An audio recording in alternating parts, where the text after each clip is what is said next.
To a certain degree, I believe in fate. There's things that we're here to experience. But I think the quality of the experience and the quality of the result,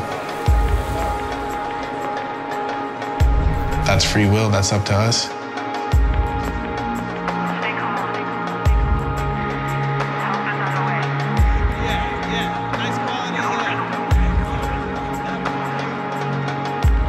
Who is Ricky Williams?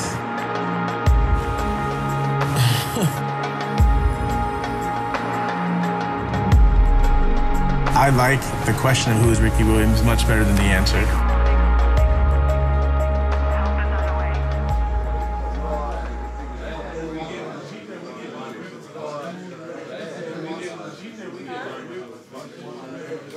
Yeah. So did you sell in high school or? Yeah, just didn't get caught. Yeah. You know, you're moving on and So you say like back in the day, Mr. Ricky Williams, can I ask you to sign my wall? Yes.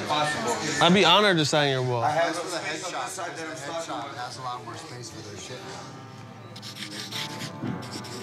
I don't like incorrect labels, but I think labels are useful. Adventurer, seeker, wanderer, I think those all apply. A little bit of rebel in there. He's having you in my space. We all have a unique formula of them inside of us.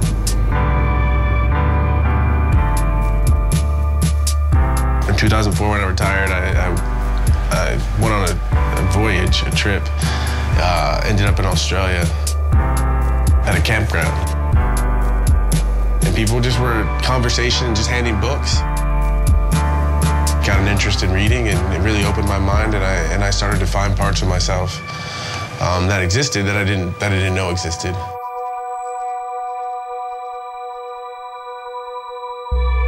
After that, the search was over. Then it turned into pure adventure. It's like I found a treasure map, and I've been on the path ever since.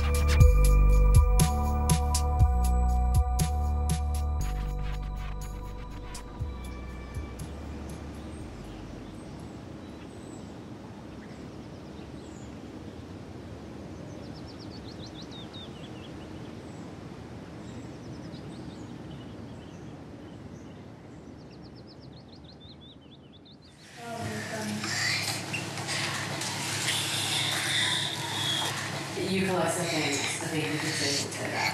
This is the best guy right here.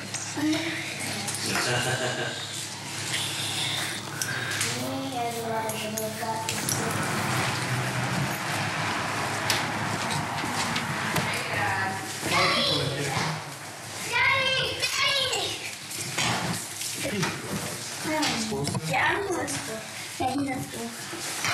I think he has some of like His personality, I mean, it's ever changing, right? I'm still getting to know him. I really am, you know. He's a kid. Okay. When he was a kid? I'm leaving. On our second date, I remember him laying certain things out.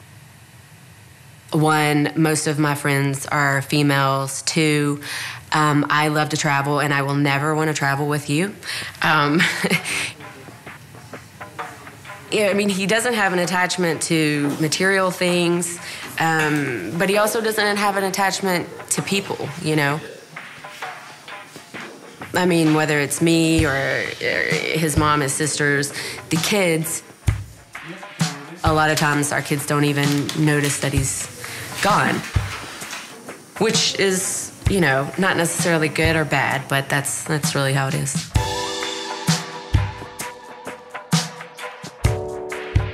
I definitely didn't know he smoked. I'm trying to think the first time that I ever saw or knew. I would guess I was probably pregnant with Prince. He'd come home from work, not every day and smoke, but every once in a while.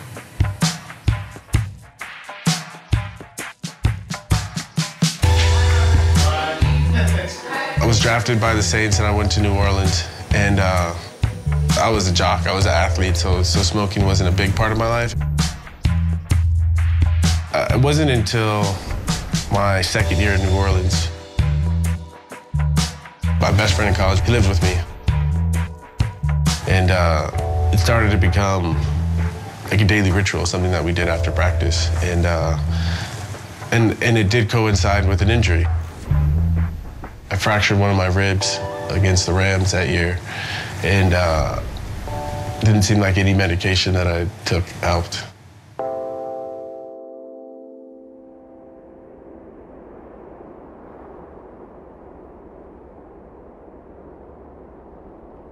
There really are two Ricky Williams. There's the Ricky who's a driven athlete who made the decision to pick the sport of football, the toughest, most brutal sport there is,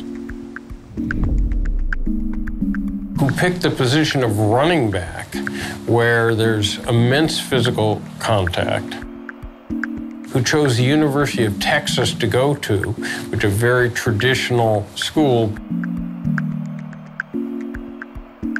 and is the perfect teammate. That's the Ricky Williams that wins the Heisman Trophy. That's the Ricky Williams that leads the NFL in rushing. And then there's Ricky away from the field. I spend my time here, in the setting, very nice and very peaceful. I meditate every day. Williams, a running back, tested positive for marijuana several times. After the season was suspended for 18 months for multiple violations of the league's substance abuse policy. Legalized marijuana in Denver unveils a new billboard encouraging Ricky Williams to try out for the Broncos. He's now waiting for approval from the NFL. The way the story goes, and it's funny because it's kind of true, but not the way that people say it, that I quit football to go to smoke weed. He turned his back on all of it. The stardom, the fame, the salary of $5 million a year. His sudden decision to quit stunned his teammates. It was one of those things where, like, every article that was written about me or anything that was said about me, regardless of how positive the article was, there would always be a line mentioning that I failed drug tests and that I was suspended, and I was like, what? Like, is this thing just gonna follow me around the rest of my life?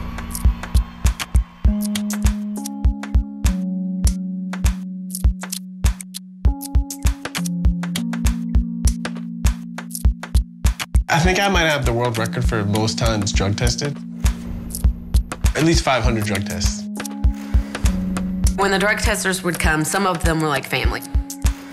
The one test where he got caught that had him suspended for the 4 months, we could have switched it that day if we wanted to. That guy, he left a sticker at home, and so he tested Ricky and left them both sitting on the counter. But Ricky's an honest person. That thought never entered his mind, I don't think.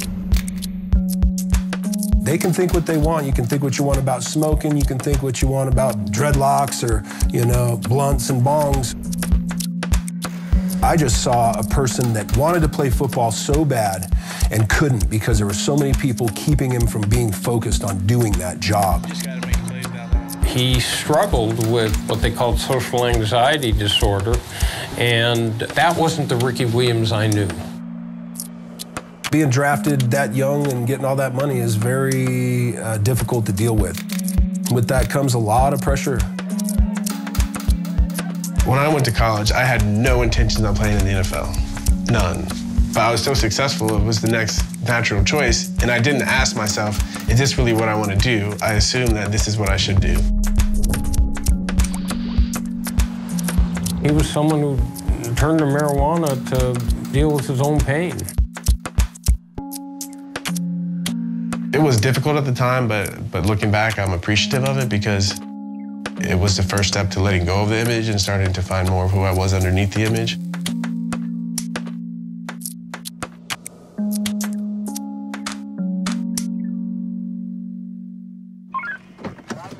Gracias.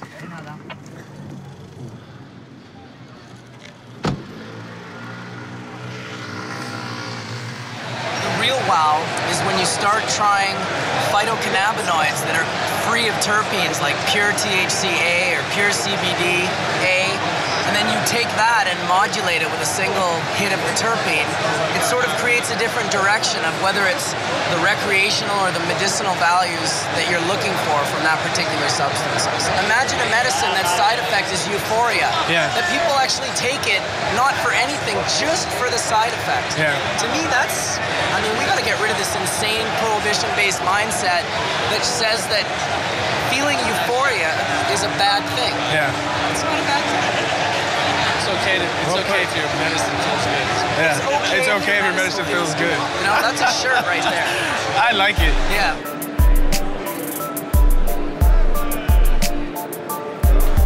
In Europe, because of the laws and the way things are, a large majority of the people in Europe that use cannabis, they grow their own. So it's a trade show for people who grow cannabis, basically. From hemp, huh? Yeah, that's right. Thank you. What's your name? Will. Will, good to meet you, Will. Especially with cannabis or any kind of polarizing subject. There's people on this end and there's people on this end. So people were saying it's the devil's lettuce, it's horrible, it's gonna make you go crazy. And there's people saying that it's a panacea, that it's gonna cure the world, it's gonna make the world a better place. And where I stand on the spectrum is like, what's up? Let's find out. Hey. Hey. What's up? So when it comes out of the extractor, what is it? What's the? So that's it after it's processed. We know that it has a lot to do with maintaining homeostasis and regulating the body, which essentially is synonymous with healing. The best application of human ingenuity and the human mind is taking nature and trying to understand, you know, how we can manipulate nature to make our lives better. And, you know, it's a plant, it's nature. One of the things that I've enjoyed the most about being here is being around other people that use cannabis and hearing their experiences.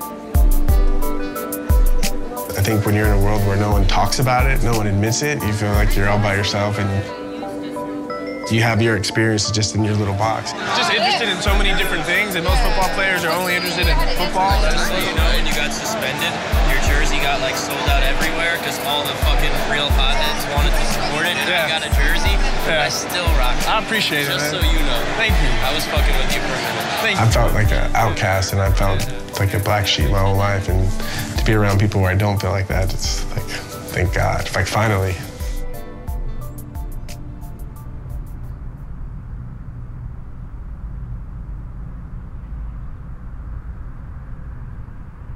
One of my hobbies was buying cars and houses. And now, you know, I buy books. You know, I mean, a lot of times I've had to leave places where I traveled just to make room for books.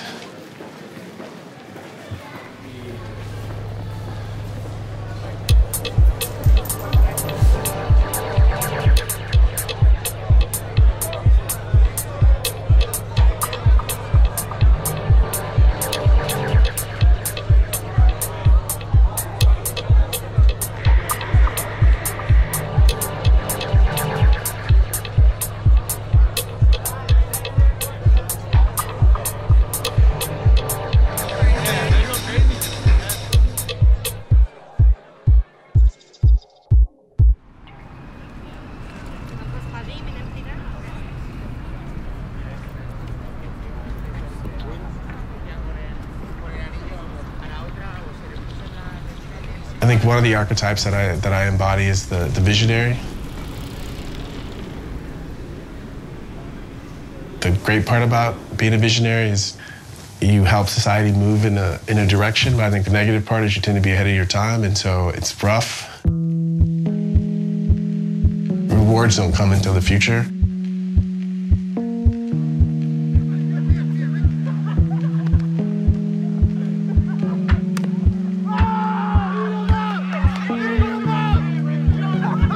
So the whole idea of NFL having a responsibility to help the players take care of their bodies, to me, like, I'm passionate about that.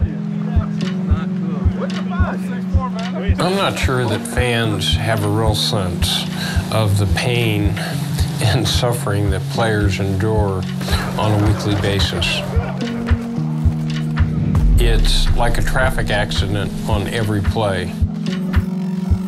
So to me, it makes sense to explore any alternative to opiates, which are addictive, and ways to relieve that pain. Hey, come on, now get in here, come on. We're not talking about 12-year-old kids experimenting with drugs.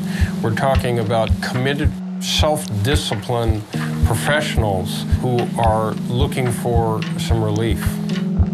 I think when the only options we have are Toradol or Indocin or Vicodin, that's the NFL not doing a very good job. If you're gonna say that we can put that poison in our bodies, but we can't put cannabis in our bodies, I don't think that's fair.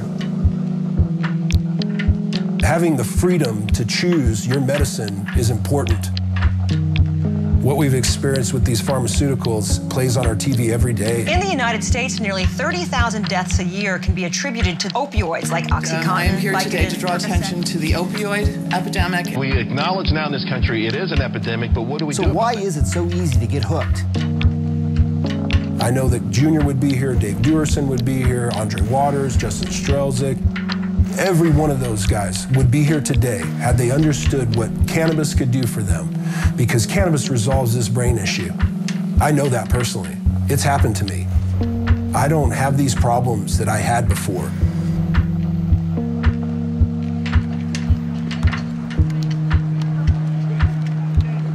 It's almost too simple and too easy to point out. If you look at the history of the prohibition of alcohol, cannabis is on a similar path. So I think it'll happen faster than people think. Let's be honest, okay? In our country, we're America. The amount of money to be made in the industry it's going to really motivate a lot of people to rethink prohibition.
How many different strains do you have in this room? This one probably 20 or so. 20? Yeah. Yeah. Wow. Do you have a favorite? Challenge. A favorite? To grow? Probably this 9-pound hammer here. It's one of our newer phenotypes you brought in. Yeah. And it's pretty amazing. You can see by the look of it. Yeah. So, yeah. Do you want to get a closer look? Yeah, Start for touching? sure. Yeah. Wow. There's companies making a lot of money in the cannabis industry right now. We start with a dozen seeds. And I think on the physical side of it, you talk about being redemptive. I mean, I think you can make the argument that I probably lost out on $5 to $10 million because of failing drug tests for cannabis. And the way I'm positioning myself right now within the industry, Headband's a big, fat, high-yielding strain, so we cross the two together. there's a decent chance that I'll make at least that in the long run. So do you have to like keep researching to keep up, or do you read like trade magazines? I definitely see myself becoming more of a businessman and a serious businessman, and it's an area that I've only been kind of peeking in from the outside, and it feels like I'm primed to jump into something big. This is another new one. This is an OG that we're putting for Woody Blue Fire. And also, I see myself becoming more of an activist. Top. So anything down. I'm ready to really fight for the cause of legalizing cannabis. It didn't make sense to me because, you know, I was putting my body under so much stress. And for me, I have a personal experience with the NFL and their marijuana policy. It's something that's archaic. I hope I'm a role model. I think I'm a better role model than a lot of other athletes. Lee had him all day. He said he doesn't know what happened. You know, I remember when I was a kid and I thought about being a professional athlete. And what I was inspired by most by guys like Jim Brown, Kareem Abdul-Jabbar, Muhammad Ali. They were great athletes, but they also stood for something. And there's finally something to stand for that I believe in, and so I'm excited about it. What is that? So that one's Agent Orange. Wow. Yeah, that's another one. It gets really purple. Very nice. Wow.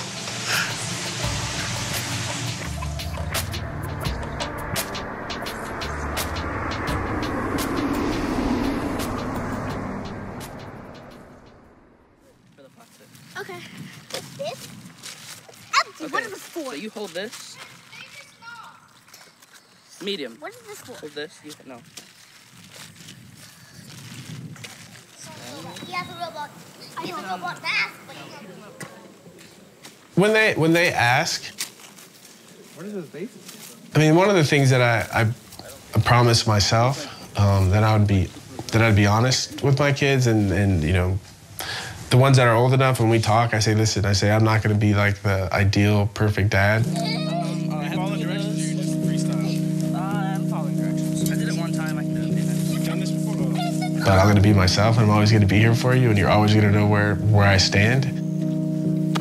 Drove to that, huh? I'm comfortable with that as a basis of our relationship, and so if they ask me a question, I'm going to be honest and tell them in a way that hopefully doesn't traumatize them. We don't have any souvenirs from all of his travels. We don't have any souvenirs. Just building it and getting up and just firing. Right? I always want him to find just something really cool and unique. Like what I used to do is And when he does, he usually leaves it on the plane. That's the 8. See, that's what I was saying. That's why the 8. Ricky is most attached to freedom. Not just freedom to be able to leave, but freedom to be himself. Say what he wants to say, not have to think before he speaks necessarily or worry about what other people are thinking.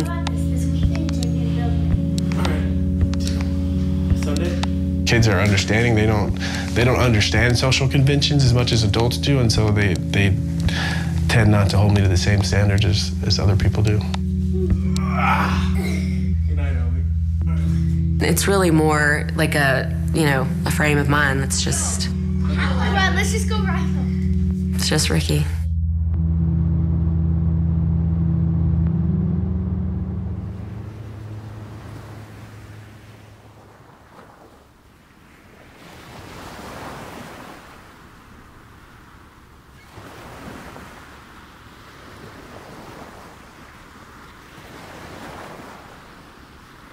People often will come up to me and they'll make it sound like I didn't like football and that's why I retired. It had nothing to do with that.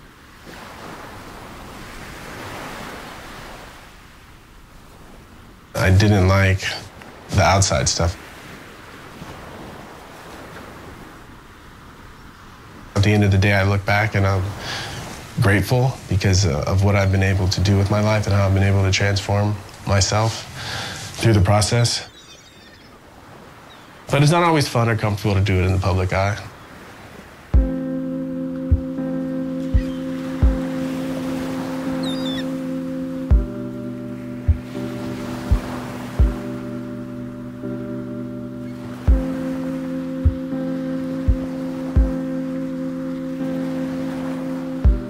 I believe in reincarnation. I believe I've been here before, and I believe that we come into life with certain assumptions.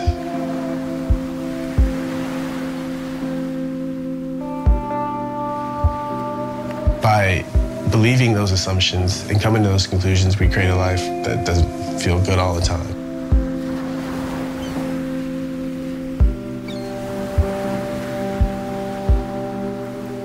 The best bet I have is to try to change it.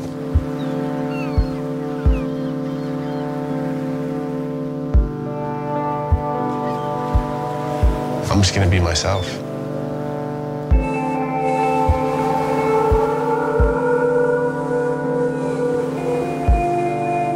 It takes brave people willing to be different and be different in the public to change convention.